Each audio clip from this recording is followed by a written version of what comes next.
السلام علیکم ورحمۃ اللہ وبرکاتہ۔ الحمد للہ وحدہ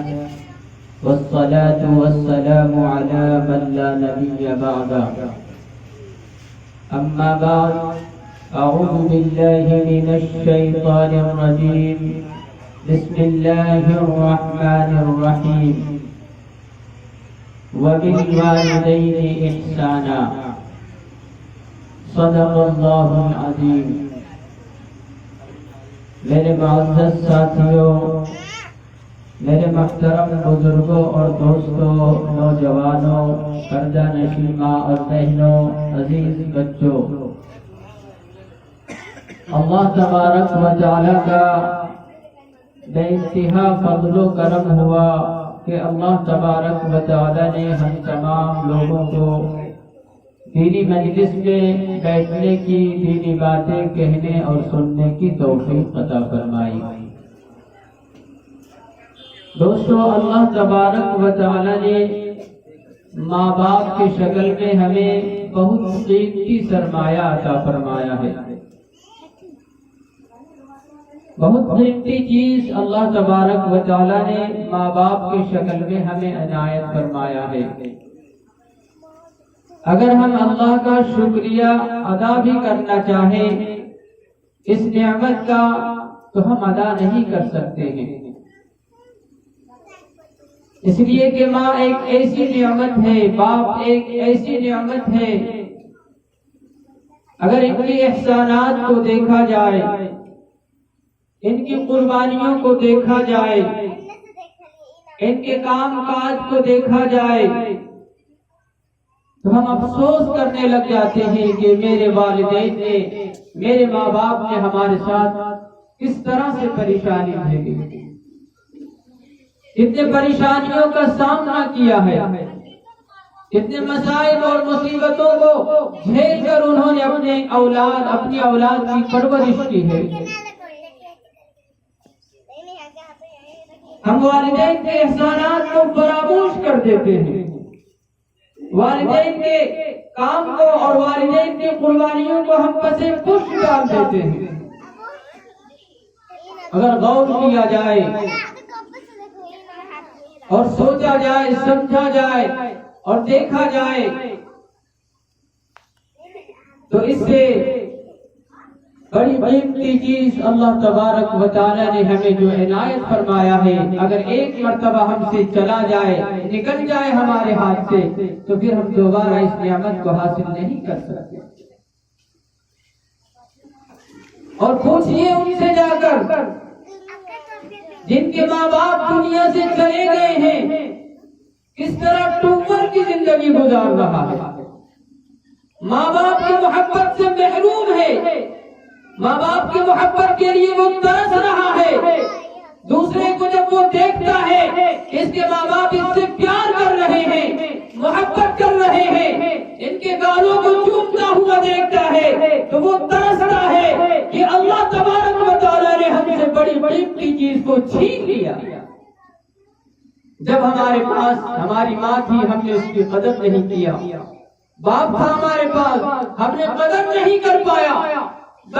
بیٹا جوان بیٹا کے ہوتے ہوئے ماں دوسرے کے دروازے پہ ہاتھ پھیلا رہی ہے، باپ دوسرے کے دروازے پہ ہاتھ پھیلا رہا ہے، ایسے جوان مرد ہونے سے کیا فائدہ ہے کہ تمہاری ماں دوسرے کے دروازے پہ جائے، تمہارا باپ دوسرے کے دروازے پہ جائے، ایسی جوانی پہ لعنت ہو اور ایسے مرد پر لعنت ہو جس نے ماں باپ کو چھوڑ دیا ہے، ماں باپ کو اسے پش ڈال دیا ہے، ماں باپ کی قربانیوں کو فراموش کر دیا ہے، ماں باپ کی قربانیوں کو بھلا کر رکھ دیا۔ ایسی جوانی سے کیا فائدہ اور ایسے مرد سے کیا فائدہ دوستوں اور بزرگوں کہ اس کا باپ اس سے ناراض ہو، اس کی ماں اس سے ناراض ہو۔ کل قیامت کے دن ہم پھنس جائیں گے دوستوں اور بزرگوں۔ حضرت موسیٰ علیہ نبینا و علیہ الصلاۃ والتسلیم فرماتے ہیں، ان کے بارے میں آپ حضرات جانتے ہوں گے کہ وہ کوہ طور پر جایا کرتے تھے، اللہ سے باتیں ہوتی تھی، اللہ سے گفتگو ہوا کرتی تھی، اسی لیے ان کو کلیم اللہ کہا جاتا ہے۔ حضرت موسیٰ علیہ السلام جب کوہ طور پر جاتے تو ان کی والدہ،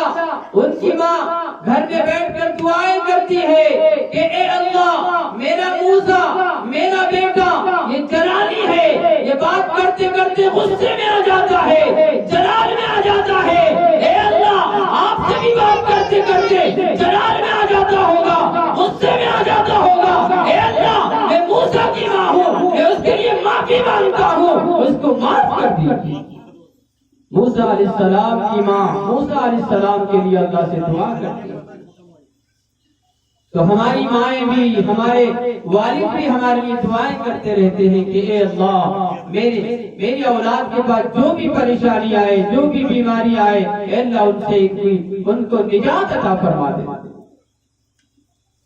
تو ماں باپ ایک ایسی دولت ہے، ایک ایسی نعمت ہے کہ اگر ہم سے چھوٹ کر چلا جائے یا دنیا سے چلا جائے، رخصت ہو جائے، تو ہم چاہے کروڑوں روپیہ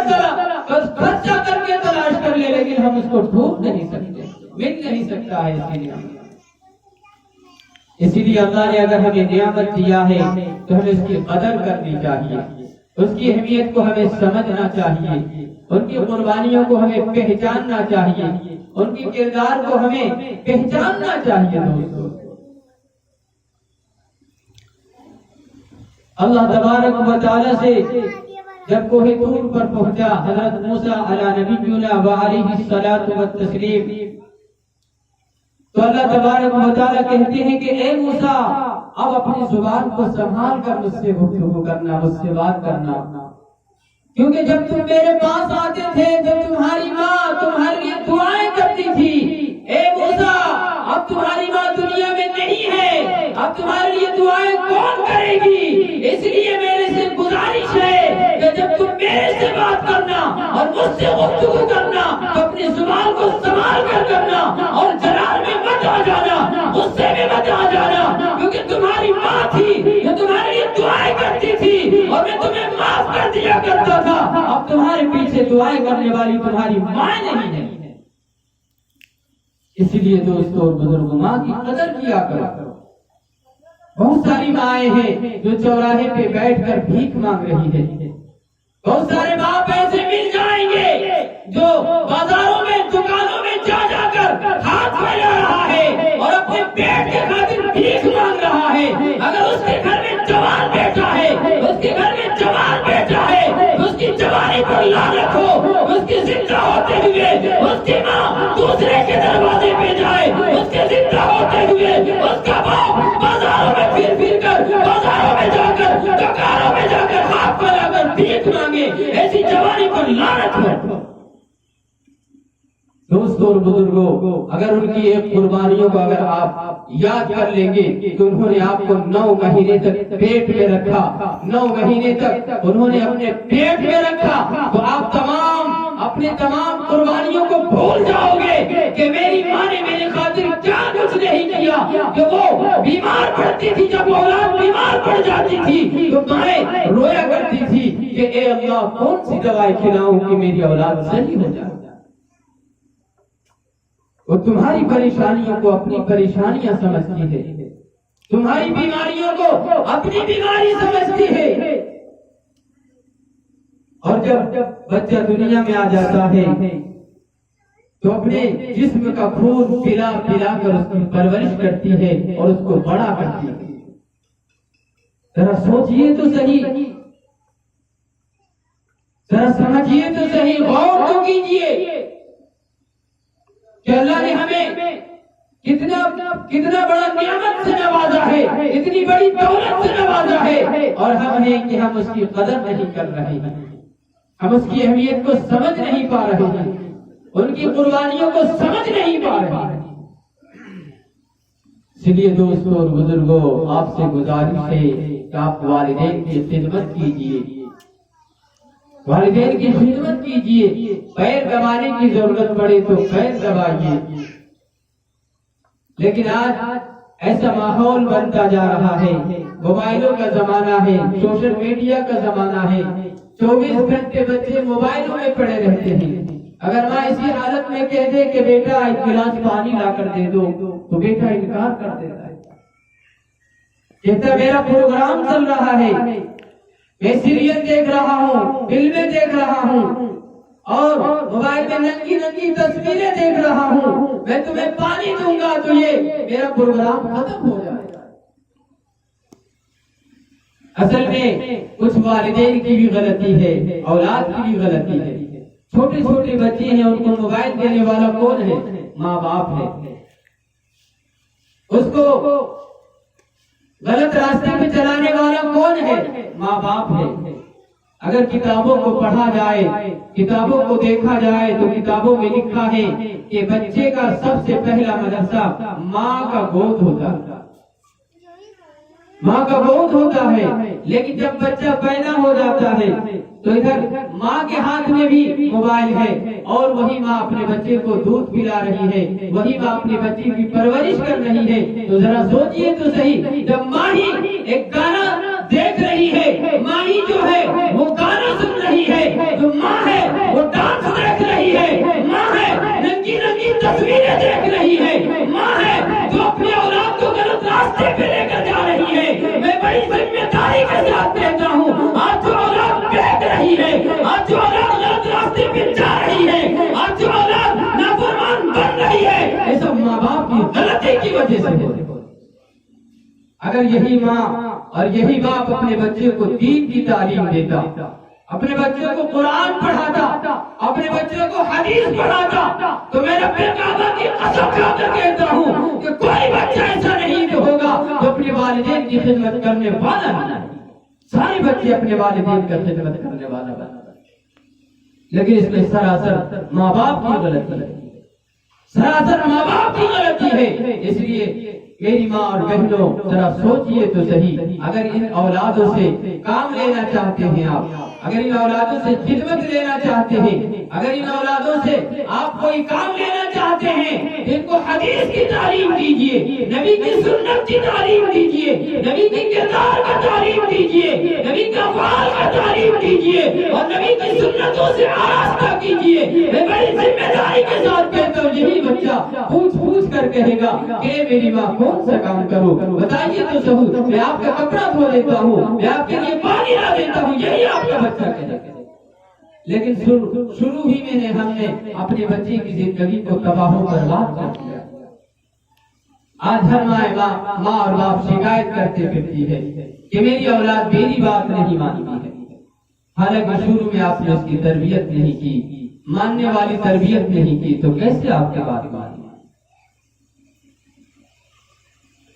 اس لیے دوستوں اور بزرگوں اور خصوصاً یہاں کے نوجوانوں سے گزارش ہے کہ اپنے والدین کی خدمت کیجیے۔ سارے لوگ سمجھدار ہیں، عقل مند ہیں، اچھے لوگ بیٹھے ہوئے ہیں، یہ دنیا پورے لوگوں سے بھری ہوئی ہے۔ دوستوں ہمیں اچھا بننے کی ضرورت ہے، ہم اپنے والدین کے ساتھ خدمت کر کے دکھائیں کہ لوگ دیکھنے والے آپ کے نقشے قدم پر چلیں، لوگ دیکھنے والے آپ کے راستے کو اختیار کریں، لوگ دیکھنے والے آپ کے طریقے کو اختیار کریں کہ انہوں نے ماں باپ کو خوش رکھا اور والدین کی خدمت کیا، والدین کی قربانیوں کو فراموش نہیں کیا۔ ایک واقعہ لکھا ہوا ہے کتابوں میں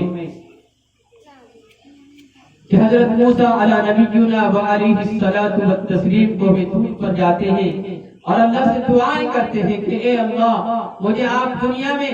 اس دوست کو دکھا دیجئے جو جنت میں میرا دوست بننے والا ہے، جنت میں میرا ساتھی بننے والا ہے، جنت میں میرا ساتھ کھڑا ہونے والا ہے، مجھے دنیا ہی میں دکھا دیجئے۔ اللہ تبارک و تعالی حضرت سیدنا موسیٰ علی نبینا و علیہ الصلاۃ والتسلیم کو ایک ایڈریس دیتے ہیں، ایک پتہ دیتے ہیں کہ فلاں جگہ پر چلے جاؤ اور اس کی زیارت کر لو، اس کو دیکھ لو، وہی تمہارا جنت میں ساتھی بننے والا۔ لہذا جب حضرت موسیٰ علی نبینا و علیہ الصلاۃ والتسلیم وہ ایڈریس مل گیا اور وہ پتہ مل گیا تو اس پتے کو تلاش کرتے کرتے گاؤں میں چلے جاتے ہیں۔ کسائی کا دکان ہے، ایک نوجوان ہے، کسائی کا دکان ہے، شام کا وقت ہے، سیدنا موسیٰ بھی اپنا بھیس بدلا ہوا ہے، اپنا لباس بدلا ہوا ہے، اپنا کپڑا بدلا ہوا ہے۔ حضرت موسیٰ علیہ السلام کو پہچان نہیں پایا کہ یہ موسیٰ ہے، اور انہوں نے سمجھ نہیں پایا کہ یہ موسیٰ ہے۔ تو وہ دکان بند کر رہا ہوتا ہے تو موسیٰ علیٰ نبینا علیہ الصلوۃ والتسلیم اس کے پاس جاتے ہیں اور کہتے ہیں کہ میں یہاں کا مسافر ہوں، نہ میں کسی کو پہچانتا ہوں نہ کوئی اور مجھے پہچانتا ہے، میں آج کی رات آپ کے یہاں مہمان بننا چاہتا ہوں، کیا آج کی رات مجھے اپنے یہاں ٹھہرائیے گا، مہمان بنائیے گا؟ لہذا وہ تو دیندار ہوتا ہے، دین سے تعلق رکھنے والا ہوتا ہے، بھلا کیسے انکار کر سکتا تھا؟ لہذا وہ کہہ دیتا ہے کہ چلو آج کی رات میرے یہاں ٹھہر جاؤ، مہمان بن جاؤ، میں آپ کے لیے کھانے کا انتظام کروں گا، رہنے کا انتظام کروں گا، سونے کا انتظام کروں گا۔ لہذا گھر لے کر چلا جاتا ہے، اور گھر بھی کیسا گھر؟ چھوٹا موٹا گھر، چھوٹا موٹا گھر، پھوس کا گھر جو ہوتا ہے، پھوس کا گھر بنا ہوا ہوتا ہے۔ گھر چلا جاتا ہے، موسیٰ علیہ الصلوۃ والتسلیم دیکھتے رہتے ہیں کہ آخر ان کا کون سا ایسا کام ہے جو اللہ کو پسند آ گیا ہے، کون سا ایسا افعال ہے جو اللہ کو پسند آ گیا ہے، کون سی ایسی عبادت کرتا ہے جو اللہ کو پسند آ گیا ہے، کون سی ایسی ریاضت کرتا ہے جو اللہ کو پسند آ گیا ہے۔ لہٰذا موسیٰ علیہ السلام دیکھتے رہتے ہیں کہ آخر ان کا کیا کام ہے، یہ کیا کرتا ہے۔ لہٰذا گھر جاتا ہے تو چولہا جلاتا ہے اور کھانا پکاتا ہے، اور جب کھانا تیار ہو جاتا ہے تو روایتوں میں لکھا ہے، کتابوں میں لکھا ہے کہ حضرت موسیٰ علیہ الصلوۃ والتسلیم ایک اندھیرے کمرے میں چلا جاتا ہے جہاں وہ بوڑھی ماں بیٹھی ہوئی ہوتی ہے۔ موسیٰ علیہ نبینا علیہ الصلوۃ والتسلیم بھی اس کمرے میں چلے جاتے ہیں، اندھیرے کمرے میں۔ موسیٰ علیہ نبینا علیہ الصلوۃ والتسلیم بیان کرتے ہیں کہ میں نے دیکھا کہ ایک بوڑھی امی بیٹھی ہوئی ہے اور اتنی نحیف ہو چکی ہے، کمزور ہو چکی ہے کہ اپنے ہاتھوں سے کچھ کھا بھی نہیں سکتی، اپنے ہاتھوں سے کچھ اٹھا بھی نہیں سکتی، اتنی کمزور ہو چکی ہوتی ہے۔ یہ نوجوان جاتا ہے اور اپنے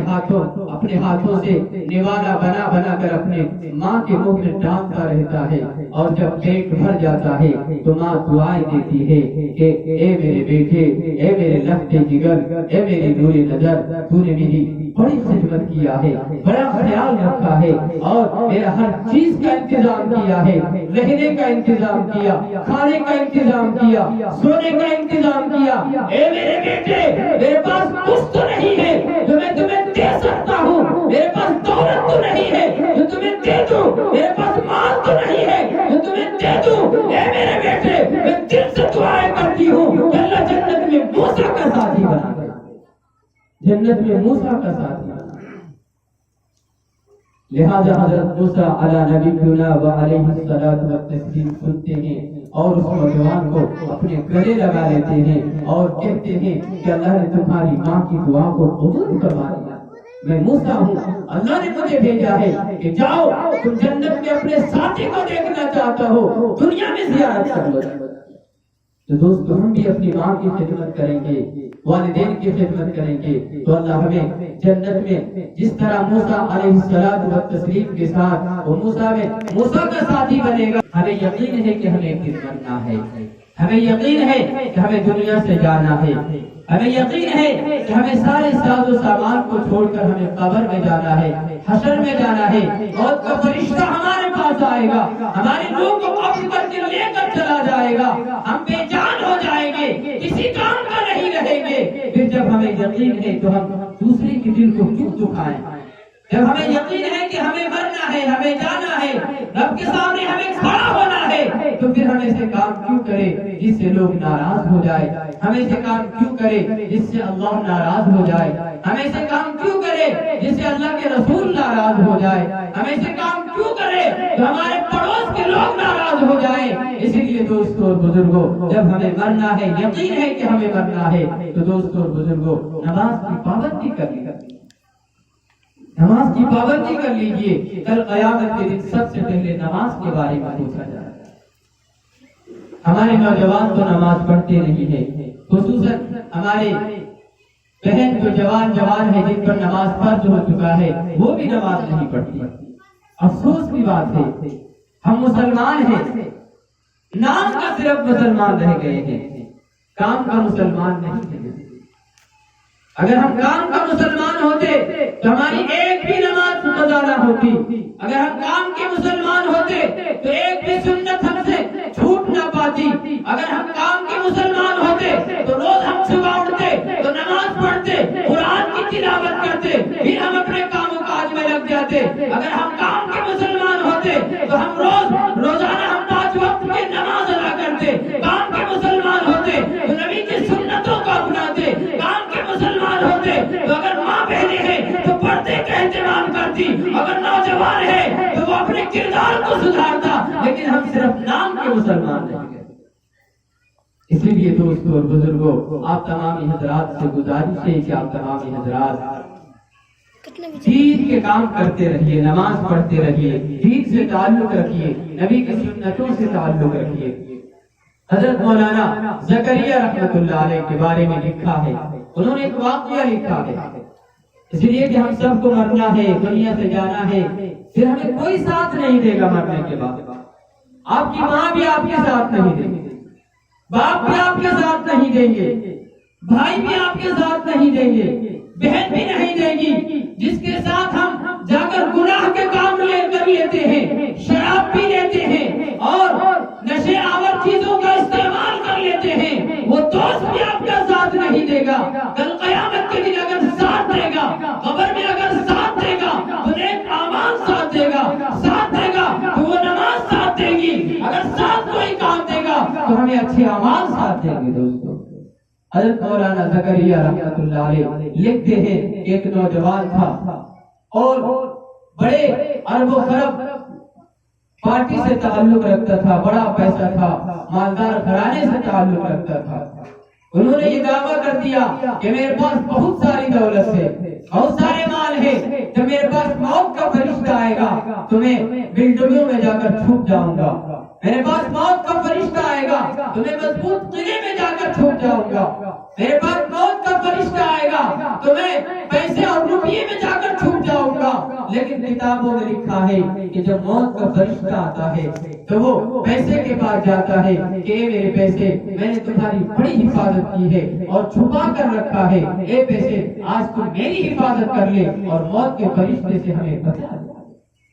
لہذا وہ پیسہ بھی انکار کر دے گا، دولت بھی انکار کر دے گی، اور بڑے بڑے قلعے کے پاس جائے گا، بلڈنگوں کے پاس جائے گا، گاڑیوں کے پاس جائے گا کہ مجھے بچا لے، میں نے تمہارے اوپر کروڑوں خرچ کیا ہے، لاکھوں خرچ کیا ہے، اگر تو آج نہیں بچائے گا تو موت کا فرشتہ ہماری روح کو قبض کر لے گا۔ لہذا ساری چیزیں انکار کر دیتا ہے کہ نہیں نہیں میں تمہیں نہیں بچا سکتا۔ لہذا موت کا فرشتہ اس کے روح کو قبض کر لیتا ہے اور اسے بھی دنیا سے رخصت ہونا پڑتا ہے۔ اسی لیے دوستو اور بزرگوں، ہم دنیا میں گھوس دے کر تو کام چلا لیتے ہیں، گھوس دے کر تو اگر ہم غلطی پہ ہیں تو حق بلوا لیتے ہیں، لیکن کل قیامت کے دن اور موت کا فرشتہ کوئی گھوس نہیں دے گا، کوئی پیسہ نہیں دے گا، کوئی لالچ نہیں کرے گا، کوئی حرص نہیں کرے گا، بلکہ اگر آپ کے پاس اچھے اعمال ہے، اگر آپ کے پاس نماز کی دولت ہے، اگر آپ کے پاس نیک اعمال کی دولت ہے تو کل قیامت کے دن اور فرشتے کام آئیں گے، ورنہ کوئی کام آنے والا نہیں۔ اگر کام آئے گا تو نماز کام آئے گی، قرآن کی تلاوت کام آئے گی، دیندار لوگ کام آئیں گے، اور اگر ہمارے پاس یہی ساری چیز نہیں ہے تو پھر افسوس کی بات ہے۔ اللہ تبارک و تعالی فرشتوں کو حکم دے گا کہ اے فرشتے، انہوں نے دنیا میں صرف عیاشی کر کے آیا ہے، دنیا میں صرف لوگوں کو ستا کر کے آیا ہے، دنیا میں لوگوں کو رلا کر کے آیا ہے، اور خصوصاً ماں باپ کو تڑپا کر کے آیا ہے۔ اے فرشتے، جاؤ اس کو پاؤں کے بل گھسیٹتے ہوئے جہنم میں پھینکو۔ ہمارے پاس کیا ہے؟ کچھ نہیں ہے ہمارے پاس، ہمیں تو سجدہ بھی نصیب نہیں ہو رہا۔ لوگ یہ سمجھتے ہیں کہ ہم نماز پڑھنے نہیں جاتے، نہیں دوستو اور بزرگوں، اللہ نے توفیق نہیں دیا، توفیق چھین لیا ہے، اللہ کے سامنے رو کیا، مانگیے اللہ سے گڑ گڑا کے کہ اے اللہ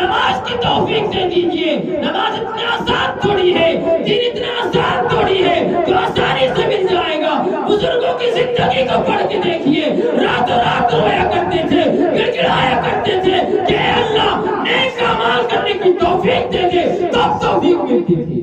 اور ہم تو راتوں بھر پھاڑ کے سوئے رہتے ہیں، نیند میں سوئے رہتے ہیں، ہمیں پتہ ہی نہیں چلتا کب صبح ہوتی ہے کب اذان ہوتی ہے۔ بڑے بڑے بزرگوں کی بات ہے دوستو، بزرگوں کہ رویا کرتے تھے، راتوں رات رویا کرتے تھے، اور اللہ کے رسول کو رونے کی کیا ضرورت تھی، پوری رات رویا کرتے تھے کہ میری امت کو بخش دیجیے، میری امت کو بخش دیجیے۔ اور ہم ہیں اللہ کے رسول کی امت اور غلام ہیں جو ایک وقت کے نماز بھی نہیں پڑھتے ہیں، اور خصوصاً ماں بہنیں ہمیشہ بہانہ کرتی رہتی ہے کہ بچے نے پیشاب کر دیا، ناپاکی کے عالم میں ہے، کیسے نماز پڑھے۔ لیکن آج کے میں ذمہ داری کے ساتھ کہتا ہوں کہ آج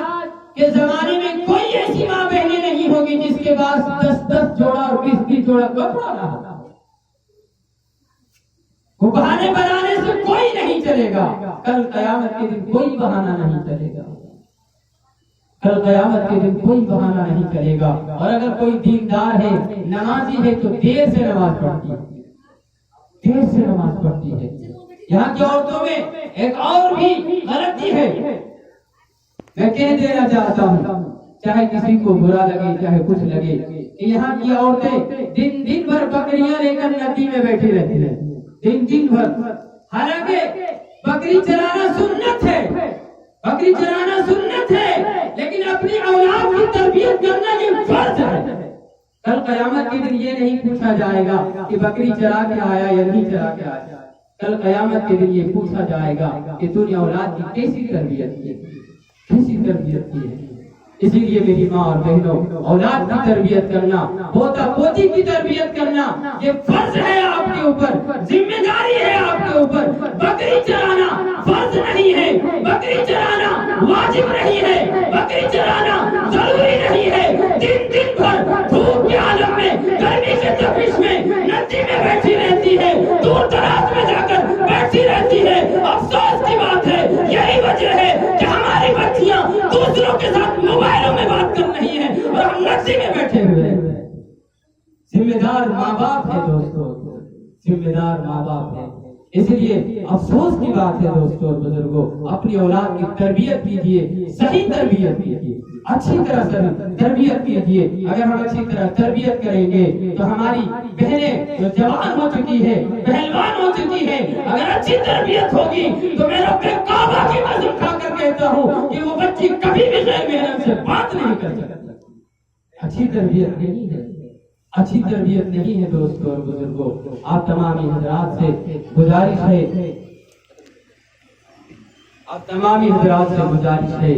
کہ اگر انہی چند باتوں پر عمل کیا جائے تو زندگی سدھر سکتی ہے، زندگی اچھی بن سکتی ہے، زندگی ہماری نیک اور سیدھے راستے پہ چل سکتی ہے۔ لیکن ہم ایک کان سے سنتے ہیں، دوسرے کان سے نکال دیتے ہیں۔ خصوصاً ہماری ماں اور بہنیں کہتی ہے کہ مولویوں کا کام بولنا ہے، بولنے دو۔ جوان بھی بولتے ہیں مولویوں کا کام بولنا ہے، بولنے دو۔ ہمارا کام سننا ہے، ایک کان سے سنا دوسرے کان سے نکالنا۔ کل قیامت کے دن جب ہم سے پوچھا جائے گا کہ تو نے نماز کے لیے کیوں نہیں کہا، تو ہم کہیں گے کہ بھرے مجلس میں کہا تھا کہ نماز پڑھ لو، اولاد کی تربیت کر لو، کل ہم لوگ تو وہاں بچ جائیں گے۔ لیکن اگر آپ نے عمل نہیں کیا تو آپ بچ جائیں گے، اگر آپ نے غور سے سنا اور عمل نہیں کیا تو آپ بچ جائیں گے دوستوں اور بزرگوں، میری ماں اور بہنوں۔ اس لیے خصوصاً کم سے کم نماز کی پابندی کر لیجیے اور اولاد کی تربیت صحیح طریقے سے کیجیے۔ انہی چند باتوں پر اپنی باتوں کو ختم کرتا ہوں اور آخر میں یوں ہی کہا کرتا ہوں کہ زندگی جینے کا ایک معیار ہونا چاہیے، زندگی جینے کا ایک معیار ہونا چاہیے۔ درد ہے تو درد کا اظہار ہونا چاہیے۔ اب تو پانی سر سے اوپر بہ رہا ہے دوستو، اب تو اپنی قوم کو بیدار ہونا چاہیے۔ وآخر دعوانا الحمدللہ رب العالمین۔